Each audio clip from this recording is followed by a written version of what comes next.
Covering news where you live. This is 5 News. Well, thank you for joining us here for the latest news and weather where you live. I'm Joe Ellison. In some local news, Jacob Oliva appeared before the Arkansas Board of Education for the first time as the Education Secretary. He was appointed earlier this year by Governor Sarah Huckabee Sanders, who has already announced sweeping plans for education reform in her first days as governor. After the meeting, Oliva also said one of his top priorities will be getting a pay raise for teachers across the state. Anytime we have an opportunity to talk about investing in teacher salaries, it's something that it actually gets me excited about, because that really goes into recruiting, retaining, and recognizing the single most important factor that's going to improve learning. Now, Oliva comes to Arkansas from Florida, where he held a similar position under their governor, Ron DeSantis.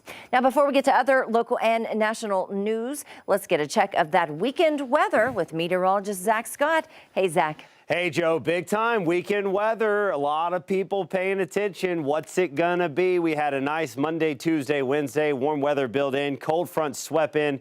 Our storm system swept in first, gave a chance at thunderstorms. We saw some of those fire up, produce some hell. That was Wednesday night. Thursday morning, front sweeps through. Colder air on the backside. We had snow flurries. We've had a little bit of everything. We've had spring, we've had winter, all mixed into this week. What does the weekend look like? Looks like we're going to have another warm up. This cool down, very short-lived. It's a big one. We've got another chilly day here, but the warm-up this weekend looks good, and we're back talking 60s and 70s by Monday, Martin Luther King Day, with a chance of rain. For today, we're looking at morning clouds, especially north of I-40, slowly eroding, decreasing. We'll see afternoon sunshine. The further south you are, you're getting more sunshine earlier, and that's why temperatures are going to be warmer for you.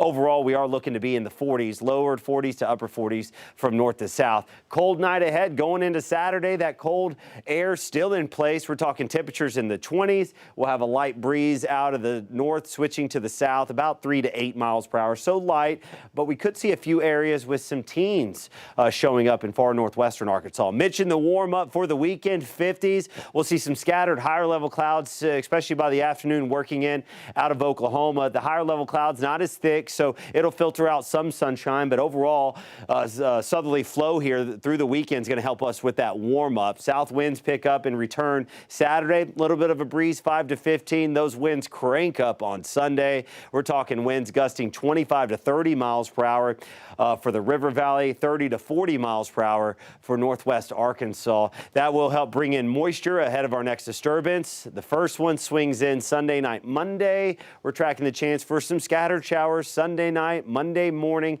Then we'll get a break. More moisture will build in, and another storm system will come in as we get into Wednesday. That one will have a little bit better chance. As it stands right now, we'll still have to watch everything for a widespread shower activity possible there as we go into Wednesday, maybe even some rumbles of thunder. So looking a little active. We'll likely see a little bit more of a colder push on the backside of our late week storm system, so maybe looking a little bit colder going into next weekend. Joe? All right, thank you, Zach. Now we have an update on the Child Care Assistance Program in Fayetteville after approving $500,000 in American Rescue funds to help families in need. 5 News reporter Rachel Williams has the story.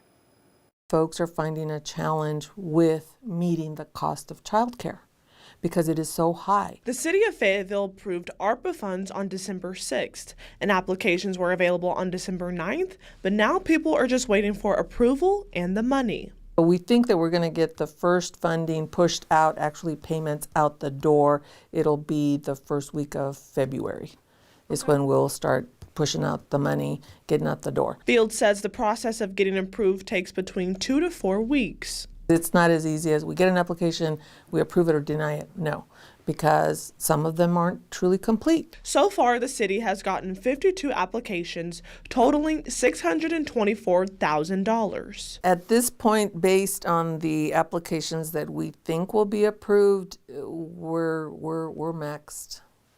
So we're hoping that there will be additional funding. Mayor Jordan has said that he's fully committed to this program and that he will seek additional funding, and we hope that that is the case. The owner of Kitty Campus in Fayetteville says this is the first time the city provided assistance for childcare. She says she has families waiting for approval before they can enroll their children. And especially with the essential caregiver vouchers that had been in place since COVID hit 2 years ago. Those have now ended December 31st of 2022. So this is a high demand time to start having other places assist in paying for childcare. It's much needed. Do you like coming here? Yes. What's your favorite part about coming here? I get to play with my friends. A recent survey says 58% of working parents rely on child care centers, using 10% of their household income. The price at Kiddie Campus is $250 per week per child, but that's not the case for other daycare centers. Washington County and Benton County are higher rates than what the rest of the state of Arkansas is. And Benton County is even higher than us. Like, it will be nothing for you to find rates up there over $300 a week per child. 1, 2, 3, cheese! In Fayetteville, covering news where you live, Rachel Williams, 5 News. All right, thank you for that, Rachel. Now let's get you caught up on some of the stories you might have missed this week. During the holiday season, health officials warned of rising flu cases. And now that we're into the new year, some experts say there's been a shift. Brooke Buckner has more on that and what else doctors in Arkansas are detecting.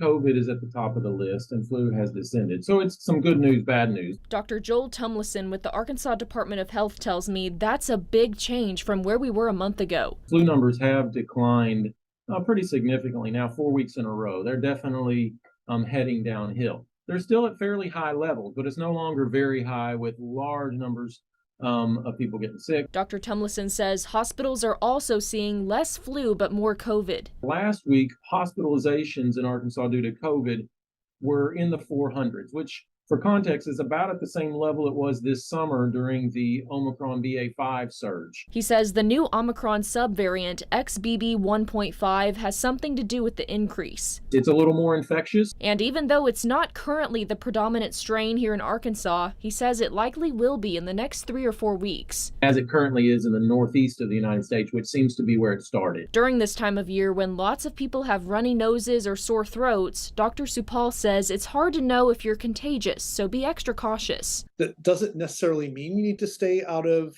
larger public settings. If you can, you should. And if you do, please wear a mask and make sure that you follow your symptoms. Talk to your doctor. They can provide advice. In Little Rock, Brooke Buckner, 5 News. And an investigation is underway in Fayetteville after a dog found what police believe to be human bones. They were found in a wooded area just off of West Hawley Street near the intersection of Garling and Weddington.